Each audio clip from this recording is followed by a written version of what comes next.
Assalamualaikum warahmatullahi wabarakatuh. Sahabat Zakat TV, berjumpa kembali di program kesayangan kita, Suara Perempuan Muslimah.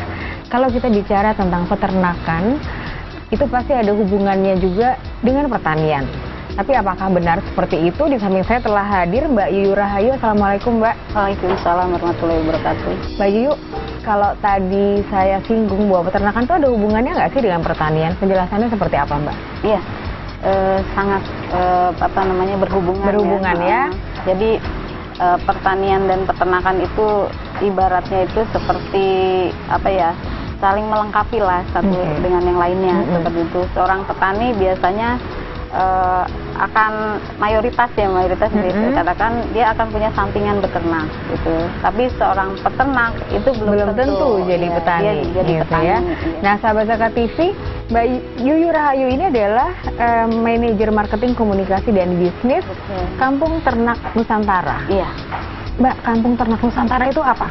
Kampung Ternak Nusantara itu adalah salah satu community enterprise atau jejaringnya Dompet Duafa yang aktivitas utamanya itu adalah pemberdayaan petani peternak secara berkelanjutan dan harapannya itu bisa bermanfaat memberikan manfaat secara langsung ya untuk petani peternak yang tidak berdaya gitu. Sebelum kita berbincang lebih jauh ya tentang peranannya peran sesungguhnya Kampung Ternak Nusantara ini, itu sejarah berdirinya berarti didirikan tahun awalnya itu jadi dimulai dari tahun 94. Tahun 94 ya. Tahun 94 itu ada gerakan yang namanya Tebar 999 hewan kurban. Itu yang diprakarsai oleh Dompet Duafa. Iya. Lalu setelah itu tahun 1997 dibentuklah Tebar Hewan Kurban karena memang banyak pemantik hewan kurban yang ada di Jakarta yang tertarik untuk menyebarkan hewan kurbannya ke pelosok daerah seperti itu. Berarti sejak berdiri tahun 1994 itu Mbak Yuyu apakah sudah bergabung dengan mereka? Iya, saya belum waktu itu bergabung ya, tapi sempat mengetahui perjalanannya seperti itu gitu. Jadi tahun 97 THK itu berdiri ya. Lalu tahun 2000 itu THK mulai menjangkau ke hampir seluruh pelosok Nusantara gitu ya. Memberdayakan para peternak yang ada di pelosok daerah yang ada di Indonesia. Jadi artinya punya program untuk bersinergi dengan para peternak yang ada di Nusantara. Betul. Gitu. Nah, kalau bicara soal Nusantara, itu berarti jangkauannya kan luas, seluruh Indonesia kan? Iya, seluruh Indonesia. Berarti apa ada hampir di 33 provinsi atau tersebar di mana aja, Mbak? Iya, waktu itu kita tersebar mulai dari Aceh, kemudian sampai ke Sorong pun ada. Gitu. Sampai Sorong pun ada ya? Papua. Gitu. Jadi dari Indonesia bagian barat sampai Indonesia bagian timur. Gitu. Nah, untuk program pemberdayaannya sendiri itu berarti mereka para peternak ini disiapkan untuk menyiapkan hewan kurban. Gitu ya, betul. Itu yang tahun 2000 ya? Tahun 2000. Lalu pada tahun 2002 gitu ya, berangkat dari pemikiran bahwa pada saat Idul Kurban itu kan kita sering menghabiskan hewan kurban gitu ya. Dan Dompet Duafa dalam hal ini menginginkan adanya pelestarian plasma nutpa asli Indonesia gitu dengan melakukan pemuliaan domba Garut. Waktu itu nama program ini Ternak Domba Sehat. Itu tempatnya, lokasinya itu di Cinagara, Bogor gitu. Jadi pada tahun 2002 yang lebih difokuskan itu ada di daerah Jawa Barat. Iya, betul. Tapi bukan berarti terus yang di daerah lain menjadi dikesampingkan kan? Apa tapi tetap menjadi yang prioritas yang di Jawa Barat atau ada pembagian seperti ada begitu? Iya, jadi awalnya itu kita kan adanya Ternak Domba Sehat ini memakai konsep triple integratif program gitu. Jadi seperti apa itu, Mbak? Konsep 3 strata. Di situ ada 3 aktivitas yang ada dalam konsep ini. Pertama, breeding atau pembibitan. Kita melakukan pemuliaan ternak gitu ya, untuk bisa mendapatkan jenis unggul seperti itu. Lalu di strata kedua kita di situ melakukan multiplier. Jadi kita menggandakan ternak yang dihasilkan dari strata 1. Lalu setelah itu kita masuk ke strata 3 itu yaitu komersil gitu. Komersil itu dari situ kita melakukan perbanyakan ya ternak yang dihasilkan dari strata 2 gitu untuk bisa membackup pasar baik yang ada di Indonesia maupun di luar seperti apalagi itu. kalau kita bicara soal penyediaan hewan kurban itu kan jarak setahun antara Idul Adha 1 dengan yang lain itu kayak rentangnya juga sebentar ya Mbak ya? Betul. Gitu. Jadi kita juga harus lebih cepat. Iya, betul. Nah, tapi itu apa hanya diberlakukan untuk domba atau juga untuk sapi begitu? Ada juga? Ada juga. Sistemnya seperti itu ya? Betul. Jadi kami di sini arah dari adanya ternak domba sehat ini ingin menciptakan sentra ternak sebenarnya awalnya. Lalu kita mulai dari domba Garut dulu. Jadi uji cobanya yang dekat dulu, yang dekat gitu ya? dulu. Di samping nanti kita melakukan tetap tadi pembinaan untuk para peternak yang di daerah untuk menyiapkan hewan kurban seperti itu.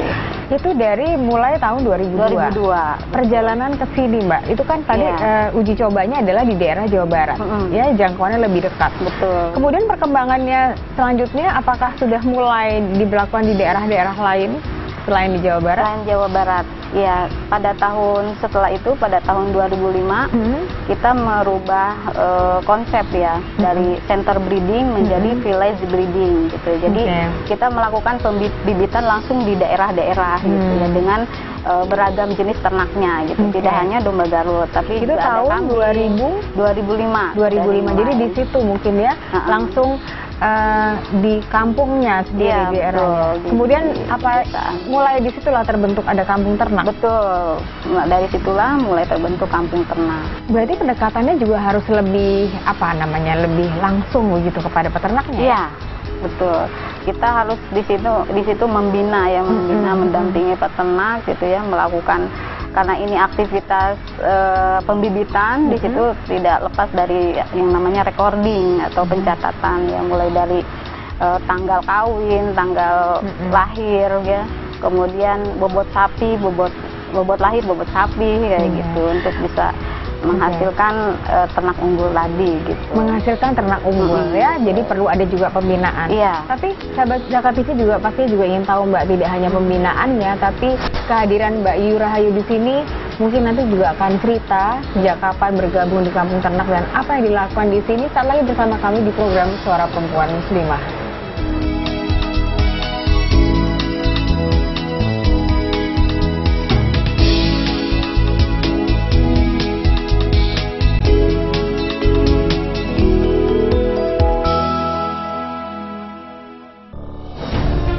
Ketika keindahan dunia merebak keselarasan, berbagi kemesraan.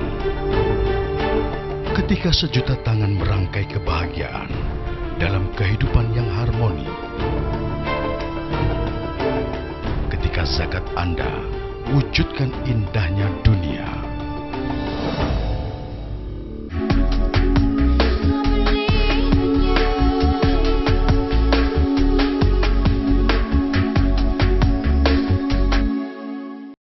Sahabat Zaka TV, kita lanjutkan perbincangan kita. Tadi kita sudah sampai di cerita tentang kampung ternak ya Mbak, tahun 2005 itu pertama kali terbentuk. Iya. Mbak, sebentar saja, kampung ternak. Akhirnya tujuannya jadi berubah tidak dengan dari awal?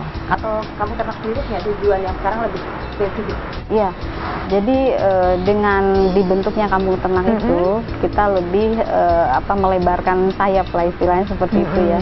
Jadi tujuan kita ingin tidak hanya meningkatkan perekonomian para peternak, gitu juga kita di situ ingin membangun etos kerja, kemudian semangat kemandirian, lalu selain itu juga kita ingin lebih mengajak para peternak itu lebih meningkat dari sisi pemahaman terhadap Islamnya gitu, terhadap agama Islam seperti itu.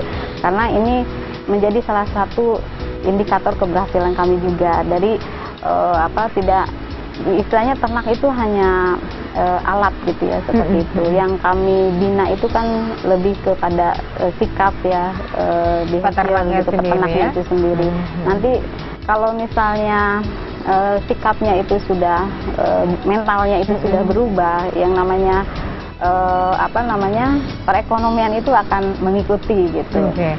Mbak, ini menarik sekali. Pada saat kita punya niat ya untuk memilih para peternak itu punya mental yang jauh lebih baik dan Iya. akhirnya peningkatan ekonomi pun juga akan mengikuti mereka. Gitu. Betul. Pertanyaannya, apakah hal ini yang membuat Mbak Yuyu tertarik untuk akhirnya bergabung di manajemen kampung ternak ini, atau ada hal lain? Ya, salah satunya memang dari sisi itu ya. Jadi ada sisi sosialnya lah, istilahnya seperti itu. Di samping memang tidak dipungkiri ada kebutuhan juga ya, kebutuhan dari sisi keluarga seperti itu yang memang mengharuskan kita untuk mencari tambahan lah, bekerja ya, bekerja seperti itu. Nah, Mbak, sekarang kita bicara soal peternaknya tadi sudah ya, apa yang dia lakukan, pasti juga sahabat Kakak TV tahu ya, peternak itu pekerjaannya gitu. Dan sekarang Mbak Yuyu juga berkarya di Dompet Duafa, dalam hal ini adalah di Kampung Ternak Nusantara pun juga tadi Mbak Yuyu sudah mengungkapkan untuk kebutuhan juga ya gitu. Tapi sekarang yang menarik adalah pendekatan Mbak Yuyu di sini kepada para peternak itu kan tidak mudah ya Mbak, karena mereka pasti sebenarnya sudah punya pola jauh sebelum bertemu dengan Mbak Yuyu. Dia sudah, karakternya tuh ya sudah seperti itu gitu ya, apalagi kalau dia sebagai peternak itu adalah turun temurun misalnya. Itu apa yang dilakukan Mbak Yuyu di sini, karena Mbak Yuyu harus mengkomunikasikan, apalagi harus mengajarkan bisnis kepada mereka supaya wacananya lebih terbuka. Apa itu dilakukan? Ya, jadi mungkin awal bergabungnya saya dulu mungkin dari Ternak Domba Sehat ya dulu. Memang waktu itu saya baru lulus kuliah gitu ya. Saya langsung bekerja gitu. Kemudian di situ saya langsung ditempatkan sebagai penanggung jawab pakan hijauan gitu ya, yang memang bertanggung jawab untuk kecukupan pakan dari domba Garut gitu, yang kita pelihara saat itu. Waktu itu kalau kita ingin tahu ya, boleh tahu Mbak Yuyu latar belakang pendidikannya apakah juga peternakan? Ya, sebenarnya saya latar belakang pendidikannya agronomi. Jadi pertanian gitu ya. Nah, waktu itu saya memang memasukkan lamaran gitu ke Dompet Duafa Republika sebagai sarjana pendamping yang siap ditempatkan di seluruh Indonesia seperti itu. Lalu saya tertarik untuk memasukkan karena waktu itu ada teman yang memberikan informasi, saya masukkan dan ternyata saya dipanggil gitu untuk diinterview waktu itu oleh Pak Tantan ya, Pak Tantan Wiradaria. Beliau adalah spesialis ternak ruminansia di IPB gitu ya. Saya diajak wawancara, kemudian keliling lahan pastura gitu, padang rumput seperti itu, dan ya seperti layaknya wawancara lah, ditanya-tanya seperti itu. Waktu itu saya memang mengenal rumput itu baru. Mbak Yuyu cerita dong, pertama kali masuk gitu, pasti kan itu ada interview, ada hal-hal yang secara prosedural Mbak Yuyu harus jalani gitu di Dompet Duafa. Pertama kali gimana Mbak? Iya, ya tadi pertama kali itu saya memasukkan lamaran dulu ya. Waktu itu ada lowongan di Dompet Duafa Republika. Apakah waktu itu sudah langsung ke kampung ternaknya atau terserah nanti ditempatkan di mana? Iya, waktu itu tidak spesifik disebutkan akan ditempatkan di peternakan gitu. Tapi sebagai sarjana pendamping yang siap ditempatkan di seluruh Indonesia. Saat itu latar belakang pendidikan Mbak Yuyu apa? Latar pendidikan saya, latar belakangnya itu agronomi. Agronomi, jadi pertanian sebenarnya. Ya. Nah, akhirnya saya masukkan, alhamdulillah ada langsung panggilan gitu untuk interview. Ada sedikit pengalaman yang yang tidak mengenakan waktu saya berangkat ke Cinagara, yaitu waktu itu saya naik ojek ya ke dalam, karena memang posisi peternakan itu kan adanya di dalam ya. Baju saya kelilit motor itu apa namanya? Apa yang terjadi, Mbak? Sempet sobek dikit gitu ya, dan kena apa tuh rantai ya, rantainya, dan ada bekas olinya gitu aja. Tapi alhamdulillah itu tidak menghalangi proses interview gitu ya. Saya tetap melanjutkan untuk interview, dan alhamdulillah waktu itu selesai interview saya pulang dan ditelepon kembali gitu oleh waktu itu yang nelfon saya itu Pak Doni ya, adiknya Pak Tantan yang tadi dosen IPB yang spesialis ternak ruminansia kecil itu gitu. Dan akhirnya saya diterima. Waktu itu dikenalkan dengan Ibu Panca ya. Beliau adalah dosen nutrisi di IPB juga peternakan. Beliau memang menjadi atasan saya langsung gitu ya, yang mengarahkan saya untuk bisa mengelola kebun rumput yang luasnya 13,2 hektar waktu itu. Berarti rumput sebagai pakan ternak. Pakan ternak, iya. Dan itu sangat bertolak belakang dengan latar pendidikan gitu. Maksudnya waktu saya kuliah itu rumput di pertanian itu kan diberantas ya sebagai gulma. Gitu. Nah ini harus dibudidayakan. Itu harus dibudidayakan. Dan saya belajar dari A sampai Z-nya tentang rumput gitu. Sampai sempat waktu diajak sama Bu Panca keliling itu, saya langsung aja. Waktu itu saya membaca di literatur ya tentang rumput, macam-macam rumput banyak sekali gitu ya. Rumput gajah, rumput setaria, rumput pangola dan lain-lain gitu ya. Jadi itu berarti Mbak Yuyi juga harus dituntut untuk mengerti rumput mana yang pas untuk dibudidayakan, karena ini adalah makanannya ruminansia jenis ini. Iya, gitu. betul. Ruminansia besar kecil sama? Sama sebenarnya. Sama ya. Untuk sapi, untuk domba itu sama ya. Iya. Gitu. Dan pakan hijauan itu tidak hanya rumput, tapi ada juga kacang-kacangan kayak gitu. Dan itu sebagai sumber protein untuk ternak gitu ya. Penempatan lokasi pertama itu di mana, Mbak? Apakah langsung di Jakarta, di Jawa Barat, atau di luar itu? Iya, penempatan pertama kali itu saya di Cinagara. Jadi, di kompleks sekolah tinggi penyuluhan pertanian. Itu di bawah Deptan. Kita juga jadi ingin tahu, lebih penasaran lagi ada apa di Cinagara itu dan apa yang dilakukan Mbak Yu. Satu lagi bersama kami di Suara Perempuan Muslimah.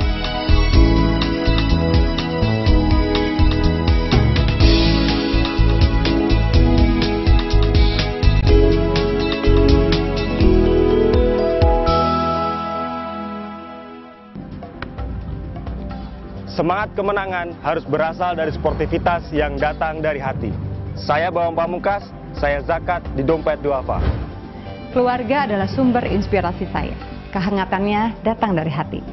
Saya Inneke Kusharawati, saya zakat Dompet Duafa. Berbagi memudahkan rezeki, karena datang dari hati. Saya Ipo Santosa, zakat di Dompet Duafa. Dompet Duafa.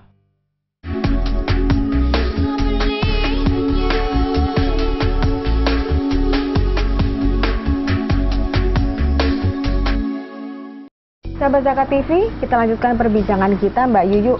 Tadi terputus perbincangan sampai Mbak Yuyu di Cinagara ya. Itu penempatan lokasi pertama. Iya. Apa yang dilakukan di sana? Ada apa sih, Mbak, di Cinagara itu? Iya. Saya waktu itu diposisikan sebagai site manager pakan. Gitu. Itu adalah tugas pertama ya? Tugas pertama. Ya, saya mengelola lahan rumput gitu ya, yang ditanami dengan rumput gajah, rumput raja, kemudian ada juga rumput setaria di situ, dan juga saya juga menanam jenis kacang-kacangan seperti kaliandra, kemudian gamal, atau kalau orang Sunda bilang cebreng gitu ya. Jadi pas ditanam langsung breng gitu. Terus? Dan saya juga di situ yang bertanggung jawab untuk menyediakan ya sampai ke kandang seperti itu. Jadi memang harus memastikan jumlah dan kualitas pakan yang diberikan itu cukup untuk domba pada waktu itu gitu. Jadi waktu itu populasi terbanyaknya itu kalau kandang full itu bisa sampai 1000-an ekor gitu. Jadi saya harus memastikan itu parameternya itu sederhana sekali. Kalau misalnya domba masih teriak berarti masih lapar, dan itu masih berarti saya harus bertanggung jawab untuk gimana supaya mereka nggak teriak. Mereka nggak teriak gitu. Sama ya Mbak, kayak manusia ya? Sama kayak manusia, iya. Lalu Itu. itu saat itu di sana Mbak Yuyu dalam tim ya? Iya. Teamwork. Jadi tidak Ada sendiri teamwork. pasti kan? Iya. Ada berapa orang kan Mbak? Itu waktu itu kan di awal ya perjalanan merintis ternak domba sehat itu ada Pak Tantan sebagai direkturnya gitu ya. Lalu di 2003 itu ada Mas Purnomo, beliau adalah alumni peternakan IPB juga, dan yang melanjutkan apa namanya kepemimpinan dari Pak Tantan gitu untuk mengelola ternak domba sehat. Dan pastinya dikembangkan lagi ya, disesuaikan dengan perkembangan tahunnya, Betul. gitu ya, keadaannya. Iya, gitu. Pasti keadaan cuacanya pun juga mempengaruhi nggak sih dalam beternak itu? Iya, sangat Pasti juga mempengaruhi ya? Iya, sangat mempengaruhi. Jadi masing-masing ternak itu kan punya adaptasi yang terhadap lingkungan yang berbeda gitu. Mbak Yuyu, kalau kita bicara soal tadi memelihara ya, beternak itu kan kaitannya dengan pemeliharaan. Itu kan pasti tidak cukup hanya untuk memberi makan dan membesarkan saja kan. Betul. Tapi ada nilai-nilai yang harus ditanamkan di situ, dan inilah yang diberlakukan oleh Dompet Duafa ya. Betul. Memberikan pemahaman-pemahaman dari sisi yang Islami. Iya. Bicara soal program kampung ternaknya sendiri Mbak, bisa nggak sih dijabarkan satu-satu? Iya. Apa aja tuh Mbak?